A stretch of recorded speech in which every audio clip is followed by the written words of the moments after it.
Salut à tous et bienvenue sur ce nouvel épisode de Beauté à tout prix. Ici, on parle chirurgie esthétique, ma passion. Je poste une nouvelle vidéo tous les dimanches, alors abonne-toi pour ne rien rater. Sans plus tarder, on va commencer, alors prends ton thé ou ton cocktail et installe-toi confortablement. Aujourd'hui, on parle BBL.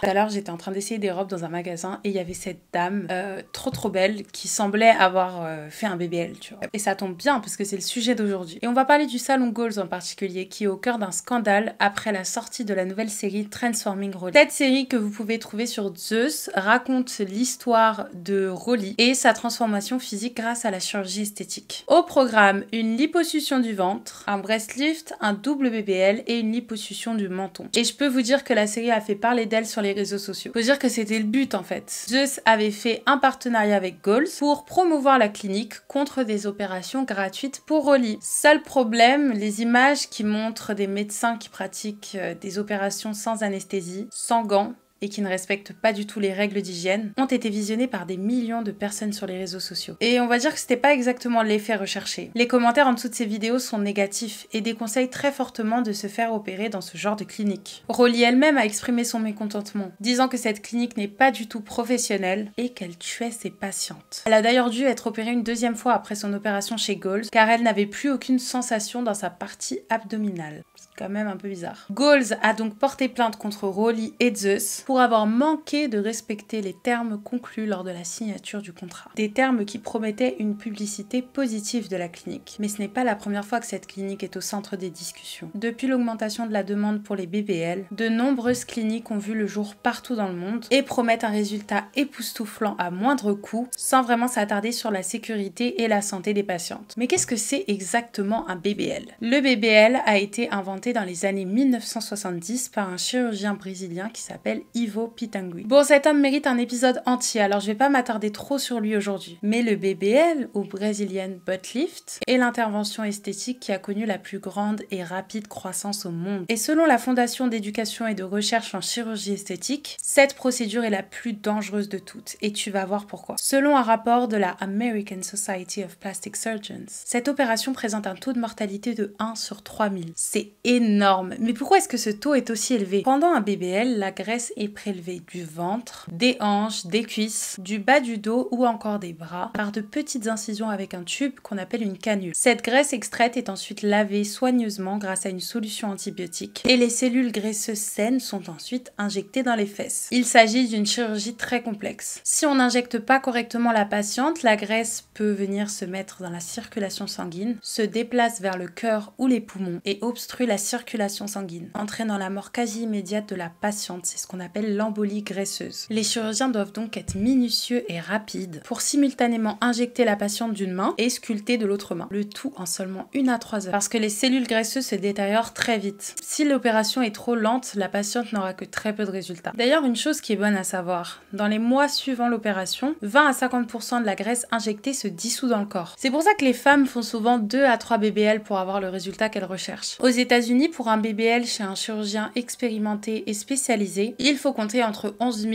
et 16 000 $ contre 4 350 € chez Goals. Mais comment est-ce que ces cliniques peuvent se permettre de proposer de tels prix? C'est plutôt simple en fait. Quand on vend un produit cher, on s'en fiche un peu de combien de clients on a. Il suffit d'avoir quelques clients fidèles ou même un client par jour pour faire son chiffre d'affaires. Mais quand ton produit n'est pas cher, il va te falloir un maximum de clientes pour être rentable. Ces cliniques ont donc vu le jour et ont réussi à persister car elles ont un système assez spécial. Un seul chirurgien va être amené à travailler entre 15 à 16 heures par jour. Ce système est évidemment très rentable parce qu'en fait une seule personne fait le travail de 3, mais les chirurgiens sont des humains, ce qui veut dire qu'au bout de plusieurs heures de travail, ils vont commencer à être moins concentrés, peut-être moins précis. Cette fatigue entraîne très souvent des erreurs et parfois même des décès. Mais qui est derrière cette clinique qui est appelée The Little Shop of Horrors par la presse? Eh bien, il s'agit de Sergei Voskresensky. À la fin des années 90, Sergei obtient son diplôme de médecin en Azerbaïdjan. Directement après ça, il arrive à New York avec sa femme Ella. 9 ans après ça, je sais pas ce qu'il qu'ils ont fait entre temps, mais bon bref. Il débute sa carrière de médecin en suivant la spécialisation pédiatrie. Je suis obligée de parler un peu de sa femme parce que vraiment j'étais très étonnée de ce que j'ai vu sur elle.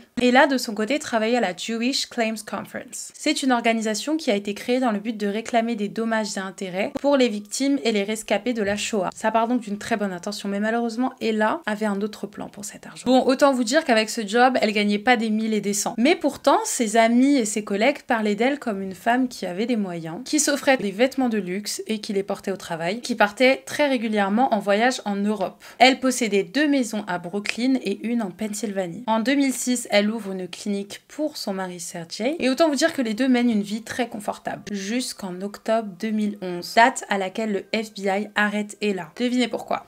Détournement de fonds à hauteur de 57,3 millions de dollars. J'ai toujours trouvé ça ouf qu'il y ait des gens qui arrivent à dissimuler des sommes d'argent comme ça sans que personne s'en rende compte. Parce que toute cette histoire a quand même duré pendant des années. Enfin bref, elle plaide coupable en 2013 et purge une peine de prison de 36 mois. Elle est libérée en 2016 et pendant ce temps-là, Dr. Voss-Rezinski n'a pas dormi. D'ailleurs, bien qu'il ait été formé comme pédiatre, il commence à effectuer des interventions que clairement vous ne verrez jamais faire un pédiatre en France. La chirurgie esthétique.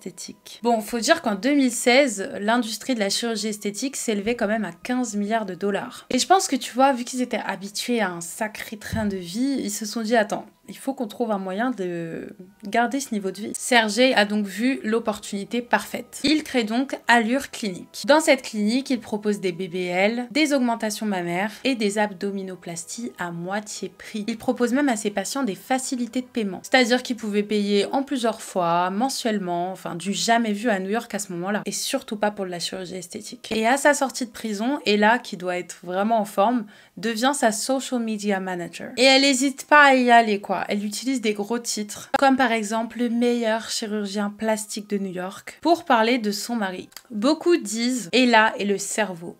En ce qui concerne les réseaux sociaux, c'est un génie. En effet, une des spécialités de cette clinique, c'est que la plupart des opérations sont filmées et vous pouvez même les voir en direct live sur TikTok ou encore Instagram. Lors de ces lives, on voit les patients en train de rigoler et de discuter avec leur chirurgien. L'idée autour de cette technique, c'est de montrer que c'est une opération sans risque, que c'est quelque chose de tranquille, quoi. Avec des offres très alléchantes, par exemple, préparez-vous pour l'été. J'ai même vu un truc tout à l'heure où il disait quoi en gros, plus besoin de faire des régimes, à la place, venez, payez 3000 € et ressortez avec le corps de vos rêves en seulement quelques heures. La clinique Allure connaît un départ assez difficile. Le secrétaire et la réceptionniste qui travaillaient à cette époque-là pour Sergey décident de porter plainte contre lui pour un truc genre il faisait des heures sup qui n'étaient pas payées et ils avaient une charge de travail qui était beaucoup trop pour ce qu'ils pouvaient faire en fait. Bref. C'était un truc comme ça. Sergey est donc contraint de leur payer chacun 35 000 $ de dommages et intérêts. Cette histoire est vraiment pas bonne et elle vient ternir un peu l'image de la clinique Allure. C'est pour ça que cette même année, Sergey décide de la renommer Gold's Plastic Surgery. Il garde les mêmes locaux pour cette nouvelle clinique, mais par contre, il décide de changer de nom pour quelque chose de beaucoup plus light et américain. Dr. Voskin.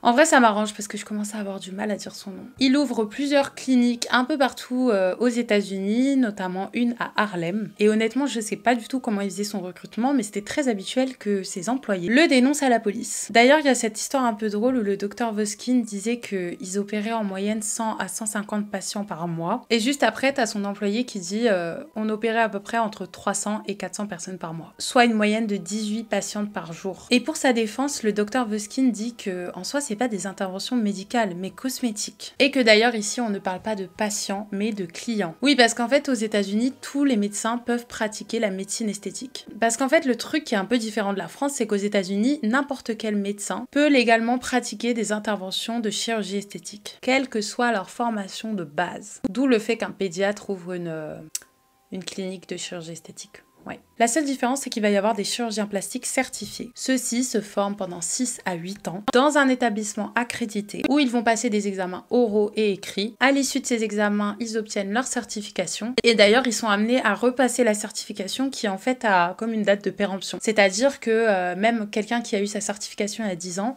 sera amené à la repasser pour être vraiment sûr qu'à ce jour, il est capable d'effectuer une intervention chirurgicale de qualité sur vous. Ce qui est quand même un bon gage de professionnalisme. Mais cette certification n'est pas obligatoire. Il n'y a pas grand monde qui l'a fait en fait. De son côté, le docteur Voskin se contente d'indiquer sur son site que sa formation chirurgicale consiste en divers séminaires de chirurgie esthétique à travers les États-Unis. Un peu vague, hein, un peu flou. Malheureusement, nombreuses sont celles qui ont été tuées ou encore blessées ou même ratée, après avoir été opérée dans les cliniques Goals. C'est le cas de Samantha Santana, une femme de 25 ans. C'est trop triste. Samantha elle a commencé à se sentir mal dans sa peau après qu'elle ait eu son fils qui a maintenant 9 ans. Elle se plaignait beaucoup de son apparence à ses amis et à sa famille parce qu'elle avait pris du poids. Et malgré tous les efforts qu'elle avait mis en place, elle allait à la salle de sport, elle faisait tous les régimes qui existent, Samantha n'arrivait pas à perdre 1 kg. Elle tombe alors sur une des publicités dont je vous parlais tout à l'heure sur Instagram. Cette publication vient de Goals et elle voit donc